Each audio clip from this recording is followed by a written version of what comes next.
Sesuatu yang besar sedang retak dari dalam di Iran, dan petanda paling kuat bukan hanya datang dari jalanan, maupun dari ancaman ketenteraan. Ia datang daripada mesin propaganda itu sendiri yang telah menyokong Republik Islam selama berdekad-dekad. Pada hari Jumat ini, 1 Mei 2026, krisis semakin ketara di Tehran. Rial merosot, makanan menjadi lebih mahal, media kerajaan mendesak kerajaan dan saluran yang berkaitan dengan rejim sendiri mula saling menyerang secara terbuka. Untuk sekian lama, rejim Iran mengawal hampir semua yang boleh dilihat dan didengar oleh rakyatnya. Televisi, akhbar, agensi berita, saluran keagamaan, dan sebahagian internet melindungi versi rasmi. Kepimpinan menentukan apa yang dibenarkan untuk diketahui, siapa musuh dan bagaimana setiap krisis harus dijelaskan. Tetapi sekarang benteng itu mula retak kerana krisis ekonomi telah sampai ke tengah-tengah kehidupan harian.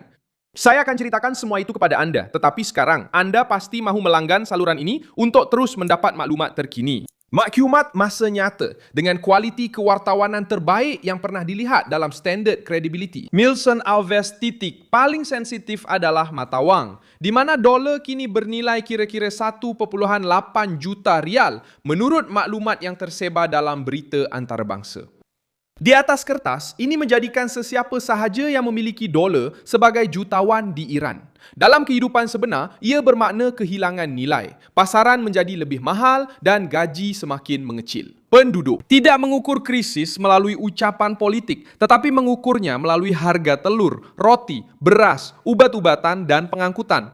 Di Tehran, laporan menunjukkan bahawa sebiji telur boleh berharga hampir 1 juta rial, manakala sebiji burger boleh melebihi 5 juta rial.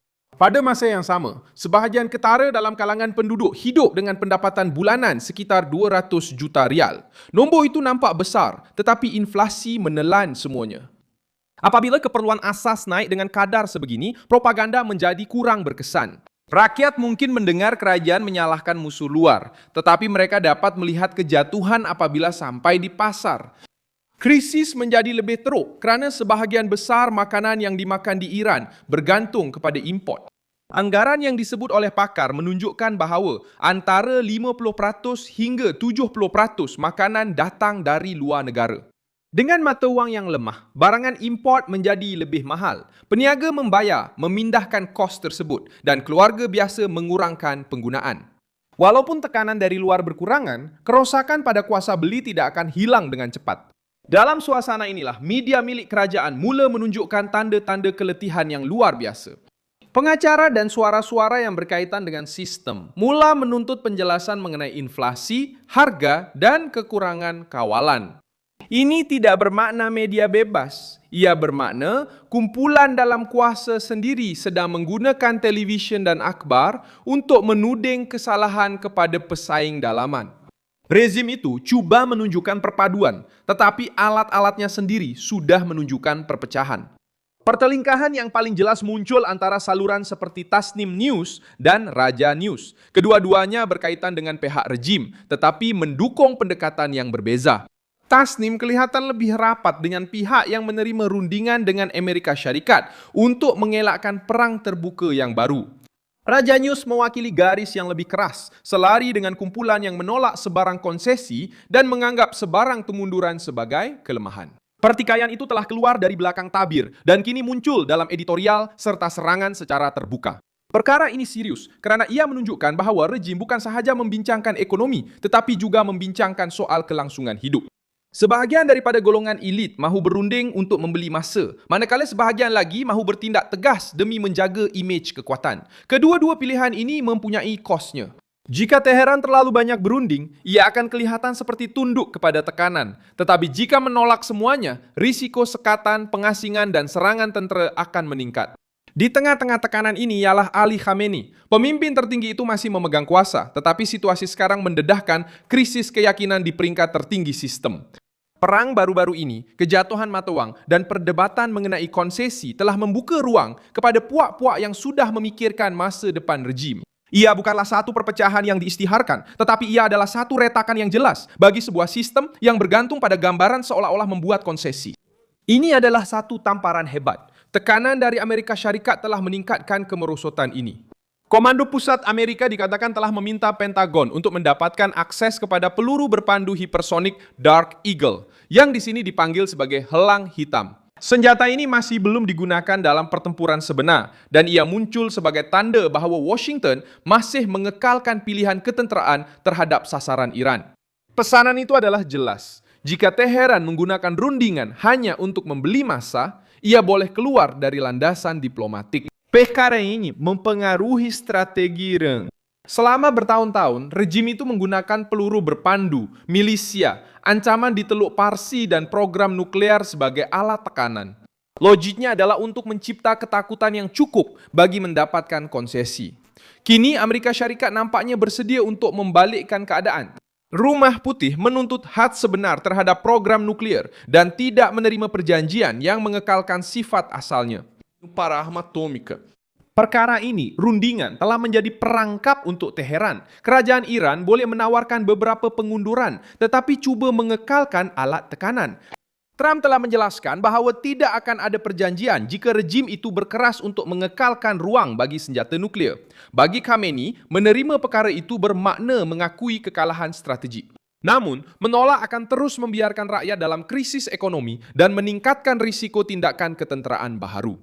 Rakyat menanggung akibat pertikaian ini, sementara golongan elit berbincang bagaimana untuk mengekalkan kuasa. Orang biasa melihat gaji mereka semakin tidak bernilai, peniaga terpaksa membeli dengan harga lebih mahal, dan keluarga mengurangkan makanan. Anak muda melihat ke masa depan dan nampak sekatan, penapisan, dan inflasi. Itulah sebabnya krisis ekonomi di Iran tidak pernah hanya berkisar pada ekonomi. Ia dengan cepat berubah menjadi krisis politik. Rejim tahu perkara ini dan bertindak balas dengan penindasan. Menurut Reuters, PBB menyatakan bahwa Iran telah menahan lebih daripada 4.000 orang sejak bermulanya insiden terbaru yang melibatkan Iran, Amerika Syarikat, dan Israel. Tuduhan-tuduhan itu dikaitkan dengan keselamatan negara. Pada hakikatnya, Teheran cuba menghalang ketakutan ekonomi daripada bertukar menjadi protes tersusun. Penahanan, pemantauan, dan hukuman mati berfungsi sebagai amaran kepada sesiapa yang berfikir untuk mencabar sistem. Kaedah ini pernah digunakan sebelum ini. Pada tahun 2019, protes terhadap kenaikan harga bahan api meningkat dengan cepat dan bertukar menjadi pemberontakan terhadap rejim. Penindasan ketika itu sangat kejam.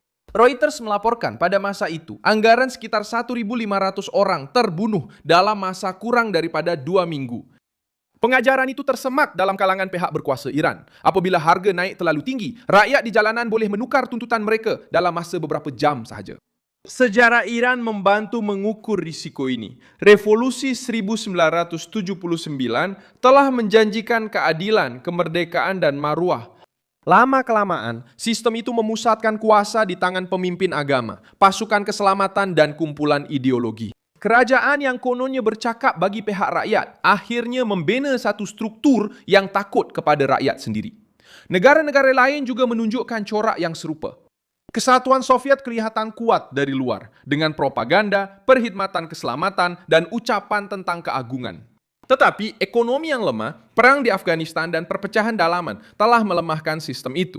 Logikanya berulang apabila kerajaan kehilangan kawalan ke atas kehidupan seharian. Ia juga kehilangan sebahagian kawalan terhadap naratif. Di Iran sekarang, keretakan itu muncul di pelbagai bidang. Pada masa yang sama, mata wang kehilangan nilai. Harga makanan naik, media kerajaan menuntut jawapan, saluran rejim bertelagah sesama sendiri, golongan garis keras menyerang para perunding. Para perunding bimbang akan tercetusnya perang baru dan Amerika Syarikat terus mengekalkan tekanan ketenteraan yang boleh mengubah perkiraan Teheran. Selat Hormuz menarik lebih banyak perhatian kerana ia sangat penting untuk perdagangan tenaga global.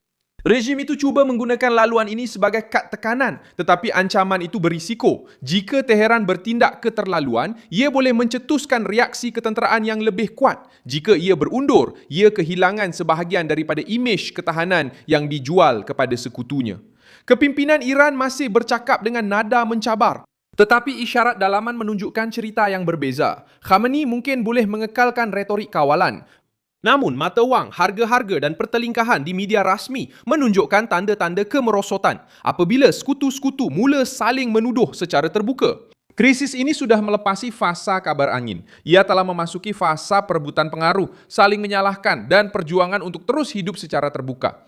Akhirnya, Teheran menghadapi 3 kejutan serentak, yaitu kejatuhan ekonomi, perpecahan dalaman, dan ancaman ketenteraan dari luar. Rejim itu masih mempunyai polis, perisikan, dan penjara, tetapi mereka sudah tidak mampu lagi menyembunyikan segalanya. Apabila mata uang merosot, harga makanan melambung, dan media kerajaan sendiri mula berpecah, imej kawalan mutlak menerima tamparan hebat. Sila tekan butang suka pada video ini, langgan saluran ini, dan di akhir nanti, lihatlah ruangan komen supaya anda lebih terlibat dengan komuniti. Milson Alves.